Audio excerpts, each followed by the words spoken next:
दोस्तों हमारा असगर की डेड बॉडी से कुछ सैंपल कलेक्ट कर लिए गए थे। अब उनका केमिकल एग्जामिनेशन हो रहा है। इसको टॉक्सिकोलॉजी रिपोर्ट कहा जाता है, यानी कि इसमें टॉक्सिक मटेरियल देखा जाएगा। उसकी बॉडी के अंदर कोई इस तरह का कोई डिटेक्टर तो नहीं होता, यानी कि किसी ने उसे जहरीली चीज तो नहीं खिलाई, उसके खाने में मिलाकर या उसे कोई मेडिसिन के तौर पर ऐसी चीज दी हो जिसकी वजह से उसकी डेथ हो गई हो।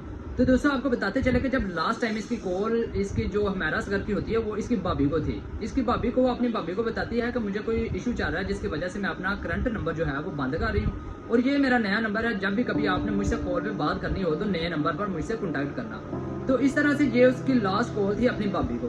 तो उसके बाद कुछ दिन गुजरने के बाद जब उसकी भाभी उससे राब्ता करने की कोशिश करती है, कॉल करती है, तो वो नंबर बंद जा रहा था। आखिरकार वो इस तरह से करती है कि कराची में पुलिस थाने के अंदर वो कॉल करती है और उनसे बताती है कि इस तरह का मामला चल रहा है, तो प्लीज आप इंक्वायरी करें।